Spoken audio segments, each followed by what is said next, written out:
Hello class, good morning. My name is Ankit Kumar and I welcome you all in our YouTube platform channel. जैसा कि आपको पता है कि हमने एक नया इनिशिएटिव स्टार्ट किया था लक्ष्मीकांत का। अभी तक हमने बहुत सारी चीज़ें इसमें कवर कर ली है, जिसके अंदर हमने सोर्स भी कवर किया, हिस्टोरिकल बैकग्राउंड कवर किया, इसके साथ साथ fundamental right, fundamental duties, DPSP, ये सारी चीज़ें अभी तक हमने कवर कर ली। आज हम बात करने वाले हैं बेसिक स्ट्रक्चर ऑफ डॉक्ट्रिन के बारे में।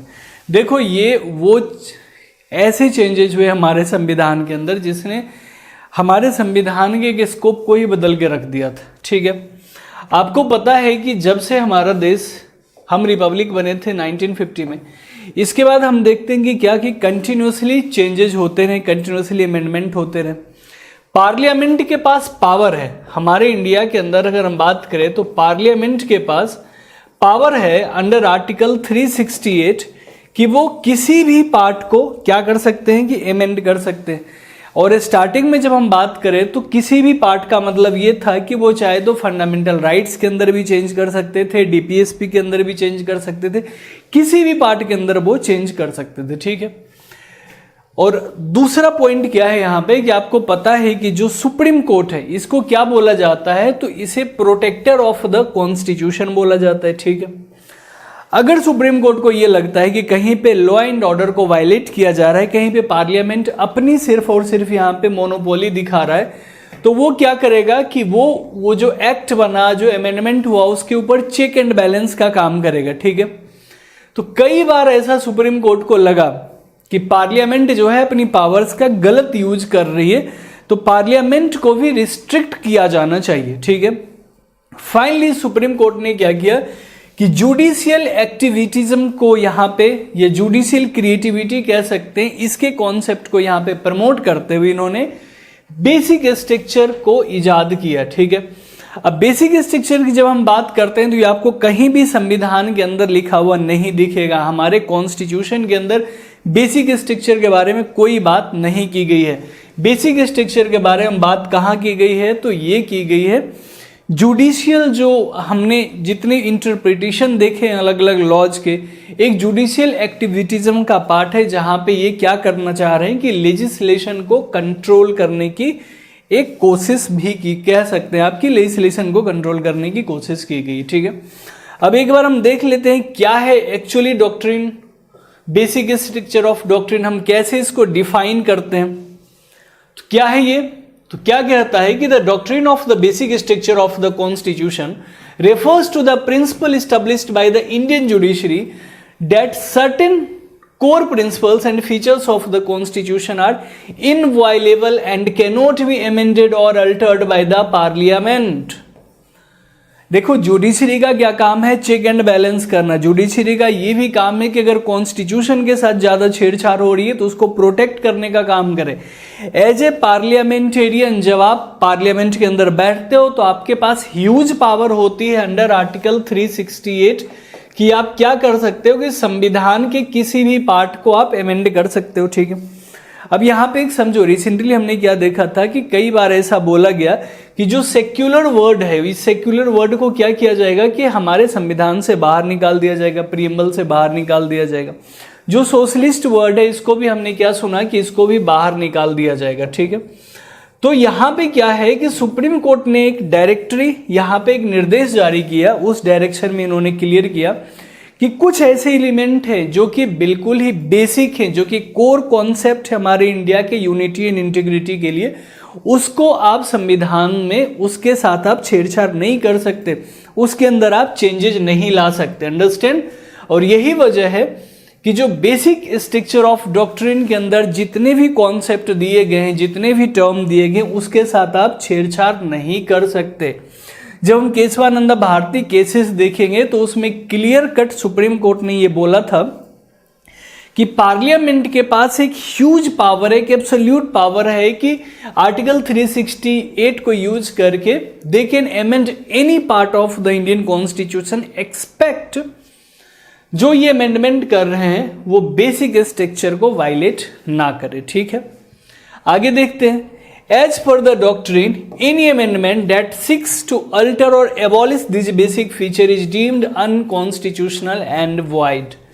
अगर आप कोई भी ऐसा कॉन्स्टिट्यूशनल अमेंडमेंट कर रहे हैं जिसके अंदर हमारे बेसिक स्ट्रक्चर का वायलेशन हो रहा है, जस्ट लाइक सोशलिस्ट स्ट्रक्चर की बात करते हैं, सेक्युलर नेशन की बात करते हैं, एक इंटीग्रिटी ऑफ नेशन की जो बात करते हैं, अगर इनमें से इन सारी चीजों में से किसी भी चीज का वायलेशन होगा तो क्या किया जाएगा, आपने जो अमेंडमेंट किए उसको नल एंड वॉइड किया जाएगा, उसको खारिज कर दिया जाएगा। ठीक है, आगे क्या बोलता है, Thus, this doctrine act as a safeguard against arbitrary or radical changes to the constitution, ensuring its stability, continuity and adherence to core constitutional values. मतलब साफ है कि ये जो बेसिक स्ट्रक्चर ऑफ डॉक्ट्रिन है इसका एक ही कॉन्सेप्ट है, एकमात्र इसका कॉन्सेप्ट क्या है, इसका एकमात्र एम और ऑब्जेक्टिव क्या है कि जो हमारे कोर प्रिंसिपल्स हैं, जो हमारे फंडामेंटल्स के कोर प्रिंसिपल है, या जो हमारे देश की सॉवरेनिटी और इंटीग्रिटी को कनेक्ट करने के लिए हमारे कॉन्स्टिट्यूशन के अंदर जो कोर प्रिंसिपल्स मेंशन किए गए, या जो भी कोर प्रिंसिपल्स जो कि जुडिशियल क्रिएशन या जुडिशियल एक्टिविटीज्म के थ्रू आए, उसके अंदर आप अमेंडमेंट नहीं कर सकते। ठीक है, अगर आप वहां अमेंडमेंट करने जाओगे तो सुप्रीम कोर्ट खड़ा हो जाएगा सामने और उसको नल एंड वॉइड डिक्लेयर कर देगा। ठीक है, क्या करेगा, उसको फर्जी डिक्लेयर कर देगा। तो आई थिंक आपको समझ आ गया होगा कि बेसिक स्ट्रक्चर ऑफ डॉक्ट्रिन है क्या और ये हमारे कॉन्स्टिट्यूशन के लिए क्यों जरूरी है। ओके, अब हम इसकी इवोल्यूशन की बात करेंगे। देखो, बेसिक स्ट्रक्चर ऑफ डॉक्ट्रिन जो है ये कोई एक दिन में इवॉल्व होकर नहीं आया। मैंने आपको क्या बताया कि आर्टिकल 368 के अंदर पार्लियामेंट को क्या पावर दिया गया है, तो आप पार्लियामेंट को ह्यूज पावर है कि वो किसी भी पार्ट को क्या कर सकता है, अमेंड कर सकता है। 3 टाइप से यहां पे अमेंडमेंट किया जा सकता है। ठीक है, तो स्टार्टिंग में क्या हुआ कि आप देखोगे कि बार बार आर्टिकल जो 13 है, आर्टिकल 13 जिसके अंदर लॉ को डिफाइन किया गया, इसको कई बार इंटरप्रेट किया जाएगा और हर बार अलग अलग सेंस में इंटरप्रेट किया जाएगा। बहुत सारे केसेस हम देखेंगे जिसके अंदर आर्टिकल 13 के स्कोप को कभी कम किया जाएगा, कभी बढ़ाया जाएगा। किसी में आप देखोगे फंडामेंटल राइट्स को कर्टेल करने की बात की गई है, किसी में फंडामेंटल राइट्स में चेंज करने की बात की गई है।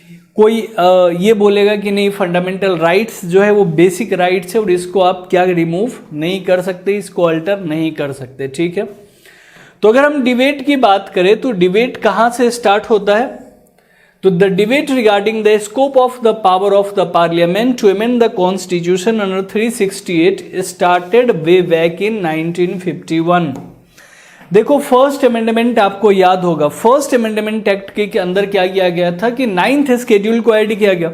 जब 9th शेड्यूल को ऐड किया गया जिसके अंदर आप लैंड रिफॉर्म्स एक्ट देखते हो, इवन आर्टिकल 13 के कुछ राइट्स को वहां पे कर्टेल किया गया, कुछ फंडामेंटल राइट्स को वहां पे कर्टेल किया गया। तो जो पहला प्रॉब्लम शुरू हुआ था, जहां पे हमने देखा था कि जहां हमें ये फील हुआ था कि कोई ऐसा सिस्टम होना चाहिए जो इनको रोक सके, इनके ऊपर भी चेक एंड बैलेंस रख सके, वो हमें फर्स्ट अमेंडमेंट एक्ट में ही दिख गया था। ठीक है, जस्ट आपका कह सकते हो कि इन्फोर्स होने के 1 साल के बाद है। तो एक एक करके जो है हम वो सारे केसेस देखेंगे और हम ये देखेंगे कि उस केस में हुआ क्या था। ठीक है, तो सबसे पहले हम यहां पे देखने वाले हैं शंकरी प्रसाद केस 1951 का। ठीक है, अब शंकरी प्रसाद केस में क्या हुआ कि जब फर्स्ट अमेंडमेंट होता है तो 9th शेड्यूल बनाया जाता है, लैंड रिफॉर्म के अंदर बहुत सारी चीजें चेंज होती है, फंडामेंटल राइट्स को कर्टेल किया जाता है, तो शंकरी प्रसाद पहुंच जाते हैं सुप्रीम कोर्ट। जब पहुंचते हैं तो यहाँ पे सुप्रीम कोर्ट क्या कहता है कि in this case supreme court rule that the term law in article 13 include only ordinary law and not constitutional amendment acts. Thus, Parliament can take away or abridge any of the fundamental right by enacting a constitutional amendment act. देखो, शंकरी प्रसाद case की अगर हम बात करें तो इसमें कहीं ना कहीं हम देखेंगे तो पार्लियामेंटेरियंस की जीत हो गई थी। क्यों? क्योंकि इस समय सुप्रीम कोर्ट ने आर्टिकल 13 को डिफाइन सही से नहीं किया। सुप्रीम कोर्ट ने ये बोला कि देखो ठीक है, जो आर्टिकल 13 है वो सिर्फ और सिर्फ ऑर्डिनरी जो लॉ है उसके ऊपर अप्लाइड होगा, ना कि फंडामेंटल राइट्स के ऊपर। ठीक है, अब यहां से प्रॉब्लम ये क्रिएट हुआ कि जब आर्टिकल 39 जिसके अंदर ये चीज बोला जाता है कि कोई भी लॉ जो आपके फंडामेंटल राइट्स को वायलेट करे उसको नल एंड वॉइड करार दिया जाएगा। अब चूंकि यहाँ पे चेंजेस आपको देखने को मिले, इस वजह से क्या हुआ कि यहाँ पे पार्लियामेंटेरियंस को एक राइट मिल जाता है, एक हक मिल जाता है कि वो फंडामेंटल राइट्स के अंदर भी चेंजेस कर सकते हैं। लेकिन देखो सुप्रीम कोर्ट क्या होता है ना कि सुप्रीम कोर्ट हमेशा अपनी ताक में रहता है। कभी कभी क्या होता है कि पावर हमारे हाथ में नहीं होती, हमारे बस में चीजें नहीं होती, तो सुप्रीम कोर्ट ज्यादा कुछ कर नहीं पाया था संगरी प्रसाद केस में। फाइनली जब सुप्रीम कोर्ट को मौका कहाँ मिलेगा, तो सुप्रीम कोर्ट को मौका मिलेगा गोलकनाथ केस ऑफ 1967 में, ठीक है। और जब हम गोलकनाथ केस देखते हैं तो गोलकनाथ केस के अंदर जो सुप्रीम कोर्ट ने अर्लियर जजमेंट दिया था कि आर्टिकल 13 ओनली ऑर्डिनरी लॉज के ऊपर अप्लाई होगा, यहां पे उन्होंने अपने ही वर्डिक्ट को चेंज कर दिया। इन्होंने यहां बोला बिल्कुल ऐसा नहीं होगा, आर्टिकल 13 जो होगा it also includes constitutional amendment acts, ठीक है। अब चूंकि यहां पे आर्टिकल 13 जो है ये कॉन्स्टिट्यूशनल अमेंडमेंट एक्ट के ऊपर भी आ गया, तो सिंपल है कि आप कोई भी ऐसा अमेंडमेंट नहीं कर पाओगे जिससे हमारे फंडामेंटल राइट्स को वायलेट किया जा रहा हो, या किसी तरह से आप हमसे हमारा फंडामेंटल राइट छीन नहीं सकते, ठीक है। तो फाइनली यहां पे हम क्या देखते हैं कि आर्टिकल 13 के अंदर जो लॉ को डिफाइन किया गया वो गोलकनाथ केस में इसका स्कोप क्या होता है, बढ़ जाता है। और फाइनली क्या बोला जाता है कि कॉन्स्टिट्यूशनल अमेंडमेंट एक्ट जो है ये भी आर्टिकल 13 के अंदर इंक्लूड होंगे, और सिंपल सा बोल दिया गया है कि आप जो है फंडामेंटल राइट्स को किसी कॉन्स्टिट्यूशनल अमेंडमेंट के थ्रू छीन नहीं सकते, ठीक है। संकरी प्रसाद में क्या बोला गया था कि ठीक है आप छीन सकते हैं, क्यों, क्योंकि अमेंडमेंट उसके अंदर नहीं आता था। लेकिन इस केस में साफ क्लियर कर दिया कि अमेंडमेंट भी जो है वो आर्टिकल 13 के अंदर ही आएगा, उसके परव्यू के अंदर ही आएगा, ठीक है। तो आप टेक अवे नहीं कर सकते किसी के फंडामेंटल राइट्स को। अब अगले केस को देखते हैं। देखो सरकार के साथ क्या था ना कि सरकार और सुप्रीम कोर्ट ये हमेशा से चलता आ रहा है। अभी रिसेंटली हमने देखा कि जो हमारे वाइस प्रेसिडेंट थे जगदीश धनखड़ जी, इन्होंने भी एक रिसेंटली स्टेटमेंट दिया था कि जो सुप्रीम कोर्ट है ना ये उसका ओवर रीच हो रहा है। वो क्या है ना कि वो लेजिस्लेशन को दबाने की कोशिश कर रहा है, इसीलिए बेसिक स्ट्रक्चर को हमें एबॉलिश कर देना चाहिए। ये रिसेंट स्टेटमेंट दिया गया था हमारे वाइस प्रेसिडेंट के द्वारा।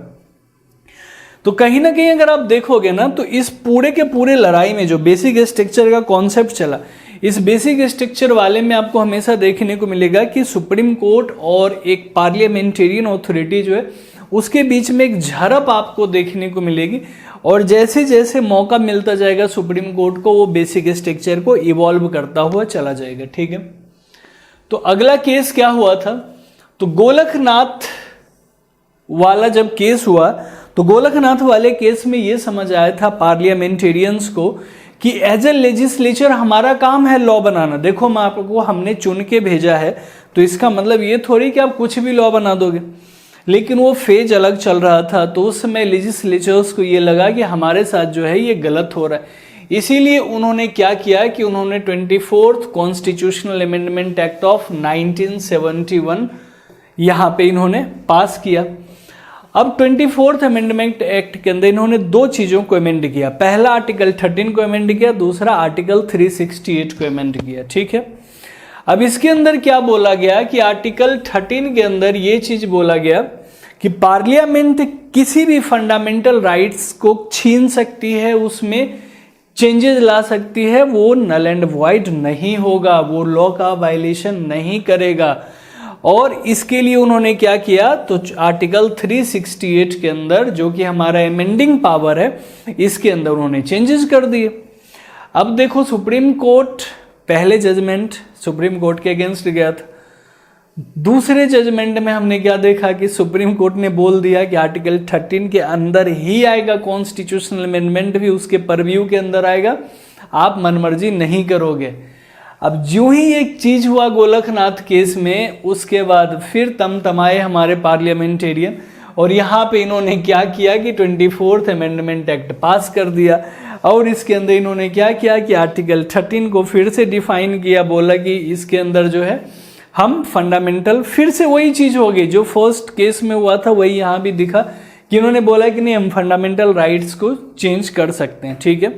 और आर्टिकल 368 के अंदर इन्होंने अमेंडमेंट कर दिया। अब देखो यहाँ पे क्या करेगा, सुप्रीम कोर्ट इंतजार करेगा एक मौके का। सुप्रीम कोर्ट भरा पड़ा है, उसके जजमेंट को अमेंडमेंट लाके इन्होंने रिपील कर दिया है। सुप्रीम कोर्ट अंदर से भरा पड़ा है। अब देखो सुप्रीम कोर्ट क्या करने वाला है आगे। 24th अमेंडमेंट एक्ट के बाद जो सबसे बड़ा प्रॉब्लम आया सामने वो था केशवानंद भारती केस। आपको पता है ढनेर मठ के जो मठाधीश थे केशवानंद भारती, केरला के अंदर जब भूमि अधिग्रहण कानून वहां पे हुआ था, लैंड एक्विजिशन बिल जब केरला के अंदर पास होता है तो उनके बहुत सारे जो लैंड थे, प्रॉपर्टी थे, उनको स्टेट गवर्नमेंट के द्वारा हथिया लिया जाता है। बाद में वो सुप्रीम कोर्ट पहुंचते हैं और बोलते हैं कि राइट टू प्रॉपर्टी हमारा फंडामेंटल राइट है और ये हमसे छीन नहीं सकता। इसके साथ साथ अगर आप देखो तो राइट टू ऑक्यूपेशन भी इसमें आ जाता है, क्योंकि एज ए प्रिस्ट थे वो तो प्रॉपर्टी भी होल्ड कर सकते हैं, उनका ऑक्यूपेशन भी था। इसके साथ साथ आर्टिकल 14 भी यहाँ आ गया था कि जहाँ पे आपको इक्वल प्रोटेक्शन ऑफ लॉ करना था। तो केशवानंद भारती केस जब आया सबसे लार्जेस्ट बेंच अभी तक की अगर आप बोलोगे तो केशवानंद भारती केस में बैठी, टोटल 13 जज बैठे थे इसमें और 7-6 के वर्डिक्ट से इसमें इन्होंने यहाँ पे फैसला दिया, ठीक है।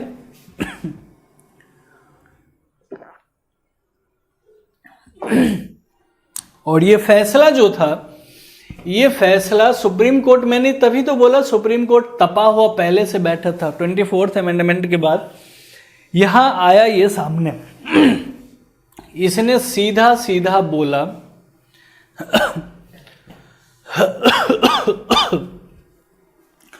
कि जो पार्लियामेंट है इसके पास इनॉर्मस पावर है, बहुत सारे पावर्स हैं, बहुत ज्यादा पावर है।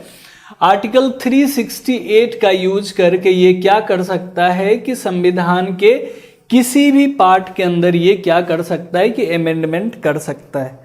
लेकिन शर्त सिर्फ एक ही है, आपको फंडामेंटल राइट में चेंज कर रहे हैं आप कर दो, आपको डीपीएसपी चेंज करना है कर दो, ड्यूटी चेंज करना है कर दो, कोई टेंशन नहीं, जो मर्जी प्रीएम्बल चेंज करना है कर दो।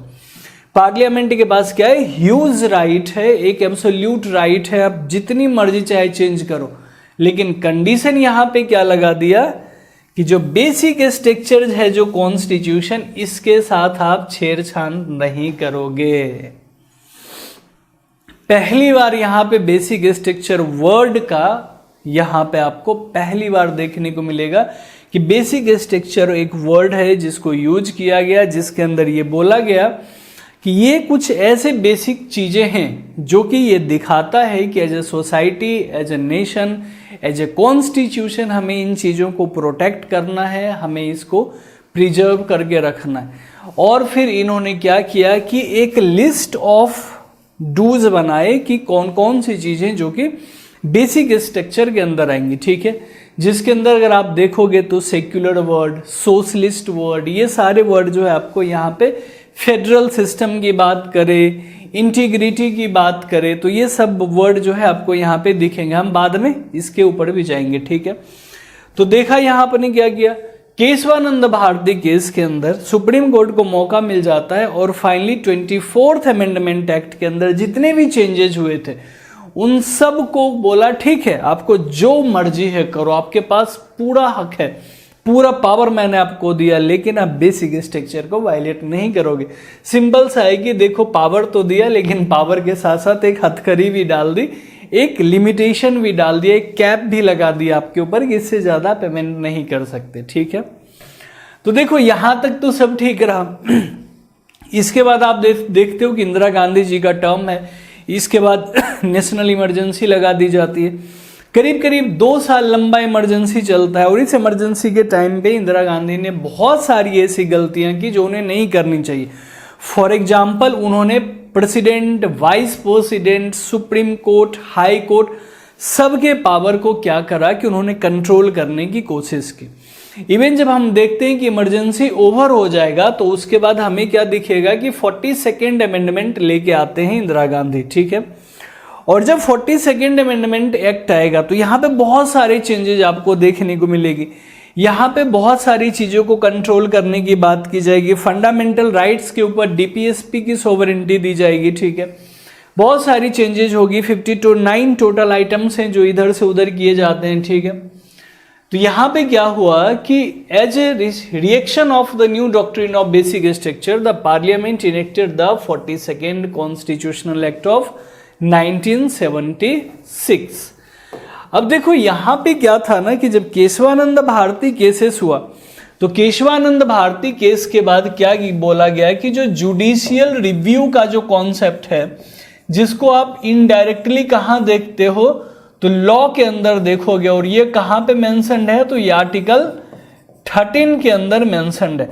तो इन्होंने क्या किया तो जुडिशियल रिव्यू का जो कॉन्सेप्ट था केशवानंद भारती केसेस में उसको ब्रॉड कर दिया। अब जब 42nd अमेंडमेंट आएगा तो ये फिर से ट्राई करेंगे कि जो जुडिशियल रिव्यू का जो कॉन्सेप्ट है इसको यहां से नैरो किया जाए, ठीक है। और ये कुछ हद तक करने में सक्षम भी हो जाते हैं ये। और इसके बाद अगर देखोगे तो it amended article 368 to declare that there is no limitation on the constituent power of parliament. Accordingly, no amendment can be questioned in the court of law on any ground, including that the contravention of the fundamental rights. सारी चीजें घूम फिर के एक ही जगह आ रही है, वो क्या है तो फंडामेंटल राइट्स। अब देखो फंडामेंटल राइट्स को निगेटिव राइट इसीलिए बोला जाता है कि अगर एज अ सिटीजन आपके किसी राइट्स को वायलेट किया जा रहा है तो आप सुप्रीम कोर्ट के अंदर जा सकते हो, हाई कोर्ट के अंदर जा सकते हो। कोई भी स्टेट, कोई भी ऑथोरिटी, कोई भी ऑर्गेनाइजेशन आपके फंडामेंटल राइट्स को वायलेट नहीं कर सकता है। इनफैक्ट कोई इंडिविजुअल भी आपको आपके फंडामेंटल राइट्स को वायलेट नहीं कर सकता, ठीक है। तो इसीलिए प्रॉब्लम क्या होती है कि इससे अभी जस्ट हमने क्या देखा था, इमरजेंसी देखा था, और सरकार जो है कहीं ना कहीं पब्लिक को कठपुतली ही समझती है, अभी भी वही समझा जाता है। तो जो गवर्नमेंट है, जो पार्लियामेंटेरियन है, जिसको हमने ही चुन के भेजा है, उन्हें हमारे ऊपर चाहिए होता है फुल कंट्रोल, वो भी हमेशा। तो 42nd अमेंडमेंट जब आया तो यहाँ पे फिर से इंदिरा गांधी जी के टाइम पे, जहां आपने देखा था कि फंडामेंटल ड्यूटीज को भी ऐड किया गया था, यहाँ पे इन्होंने क्या बोला है कि देखो ऐसा कुछ नहीं है, ठीक है तुमने बेसिक स्ट्रक्चर लगा दिया, हमने मान लिया, तुमने 3-4 पॉइंट। अब प्रॉब्लम पता है क्या था बेसिक स्ट्रक्चर के साथ कि सुप्रीम कोर्ट ने तो बेसिक स्ट्रक्चर का कॉन्सेप्ट दे दिया, लेकिन बेसिक स्ट्रक्चर को इन्फोर्स कैसे किया जाए, कब इन्फोर्स होगा, इसके बारे में अभी भी सोचा ही जा रहा था, ठीक है। तो जो ही 42nd अमेंडमेंट आया, इंदिरा गांधी ने फिर से बोला, अब देखो सुप्रीम कोर्ट को फिर अब मिर्ची क्यों लगेगी यहाँ पे।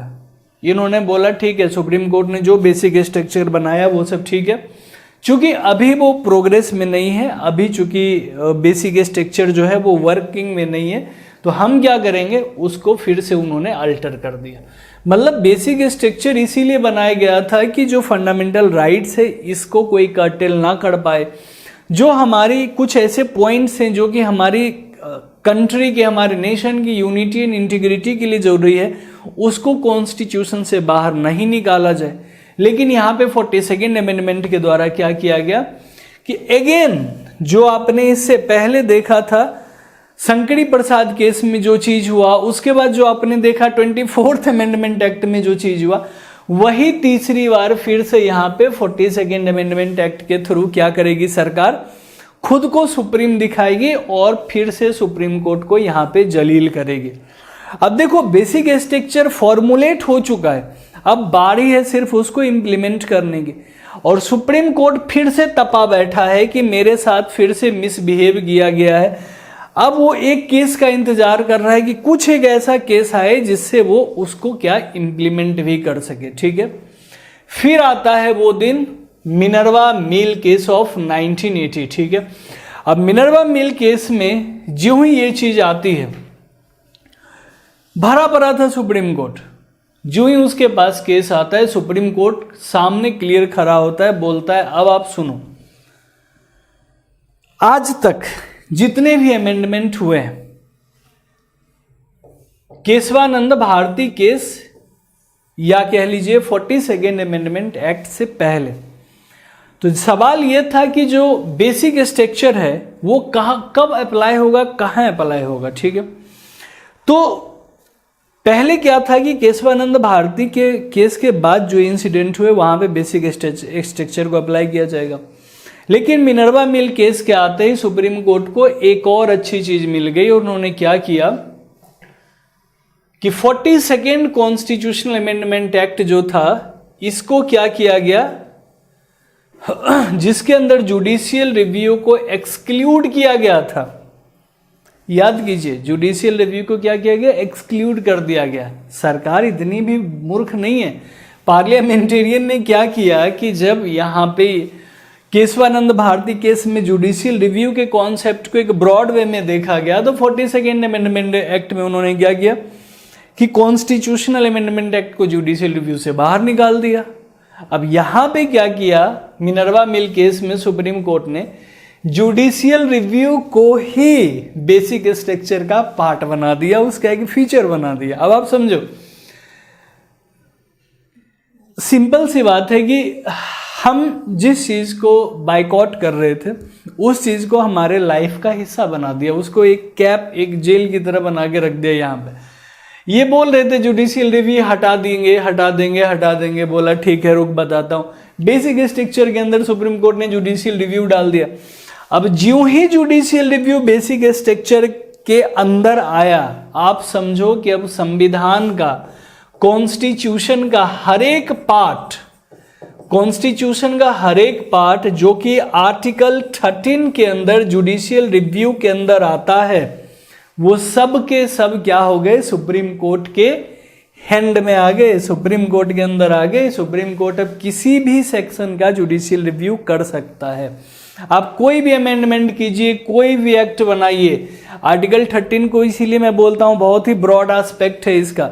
अब चूंकि आर्टिकल 13 आ चुका है, जुडिशियल रिव्यू का कॉन्सेप्ट आ चुका है यहाँ पे बेसिक स्ट्रक्चर के अंदर, तो अब सुप्रीम कोर्ट के पास ये पावर है कि वो पूरे के पूरे संविधान, चाहे वो बेसिक पुराना वाला आपका ओरिजिनल संविधान हो, चाहे अमेंडमेंट के बाद जो अभी आप देख रहे हो, सब के सब पे वो क्या कर सकता है, जुडिशियल रिव्यू ले सकता है। और अगर इसको लगता है कि कहीं पे भी फंडामेंटल राइट्स को वायलेट किया जा रहा है, बेसिक ह्यूमन राइट्स को वायलेट किया जा रहा है, तो वो यहाँ पे वो एक्शन लेगा और उस चीज को नल एंड वॉइड कर देगा, उस एक्ट को क्या करेगा, नल एंड वॉइड कर देगा। ठीक है, तो ये सारी केसेस आपने देखे। इसके बाद एक और केस आया था, वो कौन सा था, तो वो था वमन राव केस। अब वमन राव केस भी जो है वो बेसिकली इसी चीज से रिलेटेड है। वमन राव केस के अंदर ये चीज बोली गई कि चूंकि केशवानंद भारती केसेस के बाद जुडिशियल रिव्यू का कॉन्सेप्ट स्टार्ट हुआ, तो वमन राव के अंदर ये बोला गया था इस जजमेंट में कि नहीं, उससे पहले भी अगर कुछ चेंजेस ऐसे हुए जिससे हमारे फंडामेंटल राइट्स को वायलेट किया जाता है, अगर वो रूल, लॉ जो भी कहें अगर अभी एग्जिस्ट कर रहा है, तो उसके अंदर हम क्या कर सकते हैं, चेंजेस कर सकते हैं। ठीक है, अब प्रेजेंट पोजीशन की अगर हम बात करें, तो प्रेजेंट पोजीशन के अंदर क्या है, तो वो है पार्लियामेंट के पास क्या है, ह्यूज राइट आर्टिकल 368 के अंदर किसी भी पार्ट को अमेंड करने का।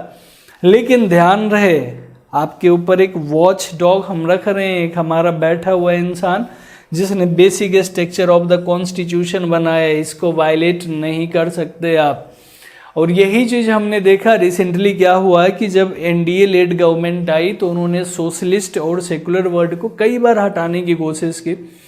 इनफैक्ट उनके नारे के अंदर जो 400 प्लस का जो नारा था, उससे कहीं ना कहीं लोगों को ये डर लगा था कि ये कुछ संविधान के अंदर बहुत बड़े चेंजेस करेंगे, और यही वजह है कि इस बार वो नहीं पहुंच पाए अपने, तो कहीं ना कहीं बैक फायर कर गया था उनको ये। अब हम देख लेते हैं कि कौन कौन से एलिमेंट हैं जो कि बेसिक स्ट्रक्चर के पार्ट है। और बेसिक स्ट्रक्चर के बारे में मैंने पहले भी आपको समझाया, अभी भी आपको समझाता हूं। बेसिक स्ट्रक्चर हमारे संविधान का पार्ट नहीं है। बेसिक स्ट्रक्चर जो है वो जुडिशियल एक्टिविटीज्म कह लीजिए, जुडिशियल क्रिएशन कह लीजिए, इसका पार्ट है। ठीक है, तो चलिए एक एक करके हम देखते हैं कौन कौन से चीजें हैं जो कि बेसिक स्ट्रक्चर के अंदर आपको दिखेंगे। तो पहला क्या है, तो पहला है supremacy of the constitution. Basic structure ये क्लियर करता है कि हमारा जो संविधान है वही सुप्रीम है, वही सुप्रीम लॉ बुक है, ठीक है। इसके ऊपर कुछ भी नहीं है, कोई भी रूल, कोई भी ऑर्डर कॉन्स्टिट्यूशन से ऊपर नहीं होगा। सेकंड क्या है, sovereign, democratic and Republic nature of the Indian polity, ठीक है। अगर इसकी बात करो तो सॉवरेन का मतलब आपको पता है कि सॉवरेन का बेसिक कॉन्सेप्ट क्या होता है कि चाहे वो हमारा इंटरनल मैटर हो, चाहे वो हमारा एक्सटर्नल मैटर हो, ठीक है। हमारे ऊपर कोई भी धौंस नहीं दिखा सकता, हम अपने डिसीजन लेने के लिए खुद ही क्या है, कैपेबल होंगे, ठीक है। चाहे कोई भी मैटर हो, इंटरनल हो, एक्सटर्नल मैटर हो। भी मणिपुर में हिंसा भले हो रहा है लेकिन कोई बाहरी आके हमसे ये नहीं बोल सकता, या अगर पीओके वाले रीजन में जाए तो कोई भी चलो मीडिएट कर सकते हैं लेकिन हम पे कोई डिसीजन थोप नहीं सकता, ठीक है। डेमोक्रेटिक एक जो लोकतंत्र होता है। रिपब्लिक, रिपब्लिक का मतलब आपको पता है कि जो हेड ऑफ द स्टेट होते हैं वो क्या होंगे, तो वो इलेक्टेड होंगे, ना कि वो जो होंगे उनका, ठीक है। तो ये सारी चीजें क्या है, ये हमारे बेसिक स्ट्रक्चर का पार्ट।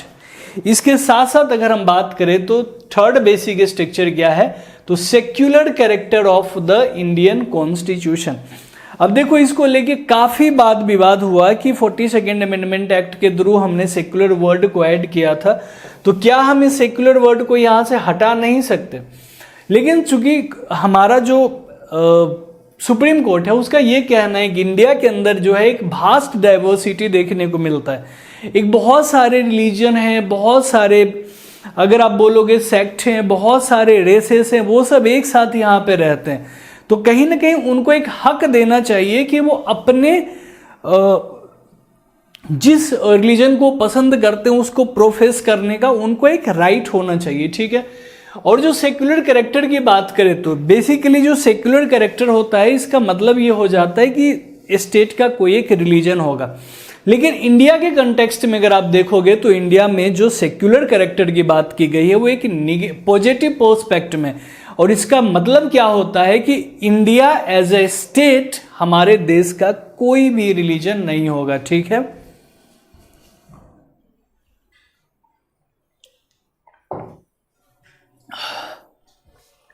नेक्स्ट हमारा क्या है बेसिक स्ट्रक्चर, तो नेक्स्ट है separation of power between the legislature and the executive and the judiciary. देखो हम क्या बोलते हैं, डिसेंट्रलाइज्ड फॉर्म ऑफ गवर्नमेंट की हम बात करते हैं। यूनियन, स्ट्रॉन्ग यूनियन होना चाहिए लेकिन एक डिसेंट्रलाइज्ड फॉर्म होना चाहिए, ताकि क्या है कि ग्रोथ जो हो वो ग्रास रूट लेवल पे हो सके। इवन महात्मा गांधी का ये मानना था कि एक स्टेटलेस सोसाइटी होना चाहिए, विलेज को प्रमोट करनी चाहिए। अगर विलेज ग्रो करेगा तो ओवरऑल कंट्री हमारा ग्रो करेगा। अगर आपको डीपीएसपी याद है तो डीपीएसपी के अंदर भी आर्टिकल 50 के अंदर सेपरेशन ऑफ पावर का कॉन्सेप्ट दिया गया है, ठीक है। और आप 7th शेड्यूल की बात करो तो वहां पे भी 3 लिस्ट आपको दिखेंगे, union, state and concurrent list. और उन 3 लिस्ट में भी क्या किया गया है, पावर्स को ही डिस्ट्रीब्यूट किया गया ताकि जो काम हो वो क्या हो, इजिली स्मूथली चलता रहे, ठीक है। नेक्स्ट क्या है हमारा, तो नेक्स्ट है federal character of the constitution. अब सिंपल हमने भी क्या बोला, डिसेंट्रलाइज्ड फॉर्म ऑफ गवर्नमेंट होनी चाहिए। तो चूंकि क्या होता है कि यूनियन स्ट्रांग हो, ताकि फॉर एग्जांपल अगर फंडामेंटल राइट्स में कुछ अमेंडमेंट करना है तो ऐसा ना हो कि कहीं के लिए लगे कि नहीं हम थोड़ा ज्यादा झुक गए, बायस्ड हो गए। नहीं, कुछ ऐसी चीजें हैं जिसके ऊपर अगर अमेंडमेंट हो रहा है तो पूरे देश को मानना पड़ेगा। और बाकी ग्रास रूट लेवल पे अगर डेवलपमेंट चाहिए तो आपको फेडरल कैरेक्टर को फॉलो करना पड़ेगा। नेक्स्ट क्या है, unity and integrity of the nation. देखो जो हम यहाँ पे इंटीग्रिटी की बात करते हैं तो ये भी हमने क्या किया था, 42nd अमेंडमेंट एक्ट से ही हमने इसको भी ऐड किया था, ठीक है। इसके बाद क्या है, वेलफेयर स्टेट। देखो सोशल इकोनॉमिकल जस्टिस के ऊपर वेलफेयर स्टेट की बात की गई है। कोई भी डिप्राइव्ड क्लास को यहाँ पे अपलिफ्ट करने की बात की गई। आप जब हमारा प्रियम्बल पढ़ोगे तो प्रियम्बल के अंदर भी सोशल और इकोनॉमिकल जस्टिस की बात की गई है, ठीक है। साथ साथ डीपीएसपी के अंदर जब आप देखोगे तो वहां पे एक वेलफेयर स्टेट की बात की जाती है। तो वेलफेयर स्टेट जो है ये भी क्या है, तो ये भी हमारे बेसिक स्ट्रक्चर का पार्ट। इसके अलावा हम देखेंगे तो और क्या है, जुडिशियल रिव्यू कहाँ दिखेगा, तो आर्टिकल 13 के अंदर दिखेगा, ठीक है। इसके बाद क्या है, freedom and dignity of the individual.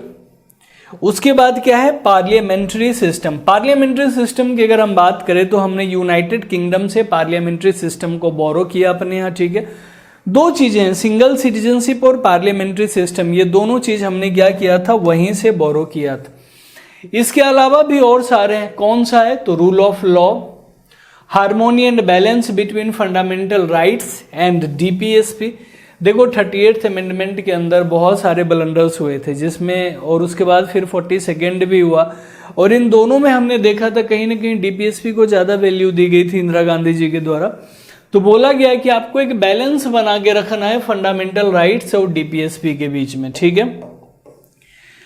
आगे देख लेते हैं और कौन कौन से पॉइंट है, सारे पॉइंट्स को हम एक एक करके देख लेते हैं। आगे क्या है, तो प्रिंसिपल ऑफ इक्वालिटी। देखो आर्टिकल 14 के अंदर जो हम ये कॉन्सेप्ट देखते हैं ना, equality before law and equal protection of law, उसके अंदर हम यही चीज बात करते हैं कि किसी को भी एक्स्ट्रा कुछ भी नहीं मिलेगा, ठीक है। किसी को सप्लीमेंट्री चीजें नहीं मिलेगी। हर एक इंसान जो है लॉ एंड ऑर्डर के सामने क्या है, हर एक इंसान जो है, हर एक सिटीजन क्या है, इक्वल रहेगा, ठीक है। फ्री एंड फेयर इलेक्शंस, देखो ये बहुत इंपॉर्टेंट है क्योंकि हम क्या करते हैं कि देश के अंदर अपने रिप्रेजेंटेटिव को चुनते हैं, वो जाते हैं पार्लियामेंट के अंदर, फिर वो लेजिस्लेचर का काम करेंगे, वो हमारे लिए लॉ बनाएंगे। तो कहीं ना कहीं एक फेयर इलेक्शन होना चाहिए, वरना फिर अगर करप्ट लीडर्स अंदर चले गए तो बहुत ज्यादा प्रॉब्लम्स होगा, ठीक है। इंडिपेंडेंस ऑफ जुडिशरी, देखो बहुत सिंपल सा कॉन्सेप्ट है कि अगर आपको कॉन्स्टिट्यूशन को सेफ रखना है, safe guard of the Indian constitution अगर बोला जाता है तो सुप्रीम कोर्ट को बोला जाता है, प्रोटेक्टर को। अगर जुडिशरी इंडिपेंडेंट रहेगा तो क्या होगा कि जो लेजिस्लेचर और एग्जीक्यूटिव है ये इसके ऊपर प्रेशर नहीं क्रिएट करेंगे किसी भी चीज को लेके, ठीक है। तो इसीलिए इंडिया के अंदर जो है इंडिपेंडेंट जुडिशरी रखा गया, और ये कॉन्सेप्ट हमने यूएसए से बोरो किया था, ठीक है। आगे क्या है, limited power of parliament to amend the constitution. अब देखो ये लिमिटेड पावर जो यहाँ पे लिखा हुआ है, क्यों लिखा हुआ है, क्योंकि हमने क्या देखा कि आप आर्टिकल 368 के अंदर किसी भी पार्ट को यहाँ पे अमेंड तो कर सकते हैं, लेकिन आप बेसिक स्ट्रक्चर को किसी भी तरह से वायलेट नहीं करोगे। चूंकि एक कैप डल गया ना, तो इसीलिए यहां पे हम क्या बोल रहे हैं कि लिमिटेड पावर हो गया। उसके बाद क्या है, इफेक्टिव एक्सेस टू जस्टिस। देखो ऑब्वियसली जस्टिस जो है, अगर किसी के साथ गलत हो रहा है तो उसका हक है कि उसको प्रायर जस्टिस मिले, ठीक है। इसके साथ साथ क्या है, प्रिंसिपल्स और essential underlying the fundamental right, power of supreme court under article 32, 136, 141 and 142। देखो 32 के अंदर आपको क्या दिखता है, फंडामेंटल रेमेडी दिखता है, बाकी कोर्ट ऑफ रिकॉर्ड का है, एडवाइजरी जुरिडिक्शन का है, ये सारी चीजें यहाँ पे दिखेगी, ठीक है। और हाई कोर्ट के अंदर आर्टिकल 226 की अगर हम बात करें तो हाई कोर्ट के अंदर भी रिट जुरिडिक्शन की बात की जाती है।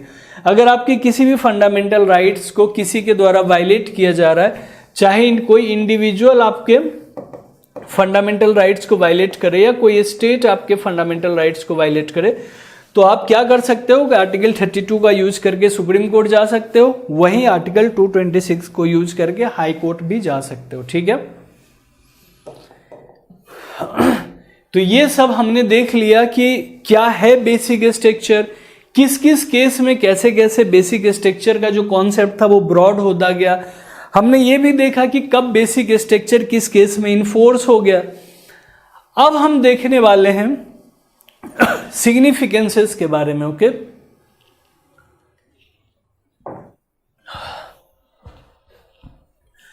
अब हम ये देखने वाले हैं कि क्यों जरूरी है हमारे लिए बेसिक स्ट्रक्चर, ठीक है।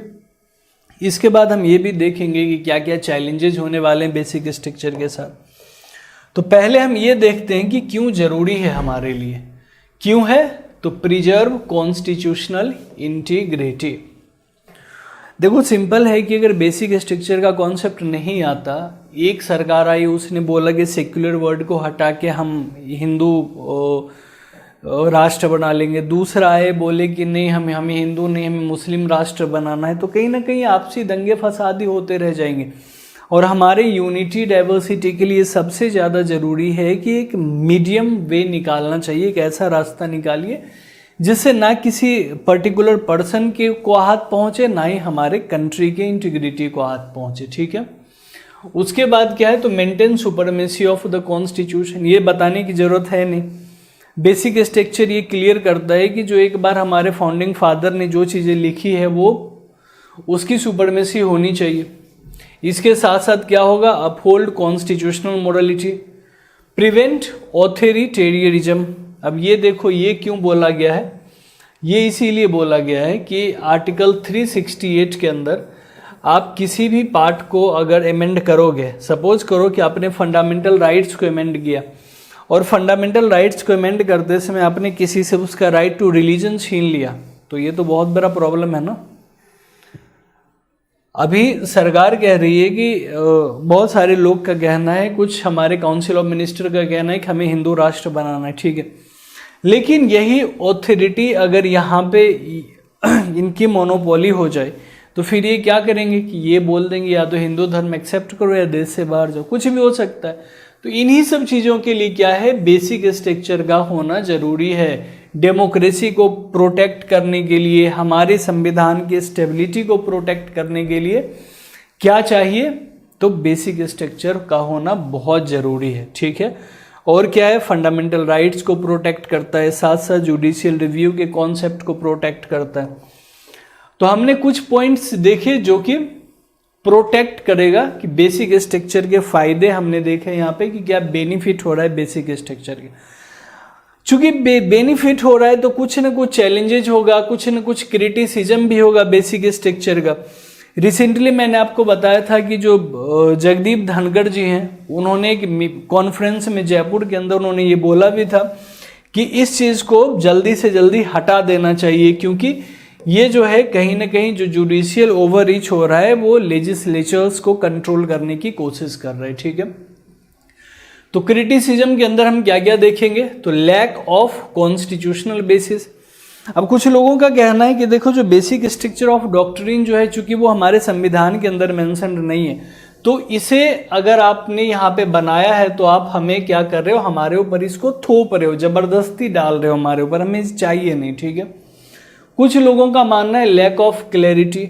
अब ये चीज़ तो बात तो सही है, अगर सेक्युलर वर्ड को वहाँ पे डाला गया है तो उसे डिफाइन करना भी बहुत ज़रूरी है कि वो सेक्युलरिज्म को किस हद तक प्रमोट करेगा। ठीक है, तीसरा क्या है, inherent subjectivity, judicial activism, violation of separation of power.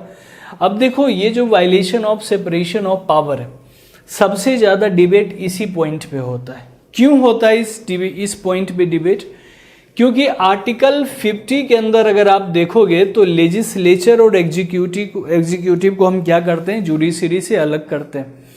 तो चूंकि जब वहां हम अलग कर रहे हैं तो फिर जुडिशरी इंटरफेयर क्यों कर रही है हमारे कॉन्स्टिट्यूशनल मैटर में। लेकिन अगर जुडिशरी इंटरफेयर ना करे तो फिर क्या हो जाएगा, जो अथॉरिटी है उनका यहाँ पे मोनोपोली हो जाएगा, वो फिर वो हिटलर बन जाएंगे। तो हर एक चीज़ के कुछ अब थिंकिंग के ऊपर होता है। कुछ लोगों को बेसिक स्ट्रक्चर बहुत ज़्यादा पसंद आएगा, कुछ लोगों को इसके अंदर कमियां दिखेगी। तो जस्ट सेम थिंग है कि क्रिटिसिज्म भी होते रहे, और जो सबसे ज़्यादा क्रिटिसिज्म हुआ है वो violation of separation of power के ऊपर ही हुआ है। ठीक है, तो आई होप आपको जो है ये पूरा समझ आ गया होगा। हमने जो है कंप्लीट आज बेसिक स्ट्रक्चर ऑफ डॉक्ट्रिन को इन डेप्थ हमने पढ़ा है, और आई होप आपको ये जो टॉपिक था ये अच्छे से समझ आ गया होगा। तो अगर समझ आ गया तो प्लीज़ लाइक कर दीजिएगा, अपने दोस्तों के साथ शेयर करें ताकि हमें भी ज़्यादा से ज़्यादा रीच मिल सके। ठीक है, तो बने रहिए हमारे साथ, मिलते हैं फिर नेक्स्ट क्लास में। तब तक के लिए थैंक यू सो मच।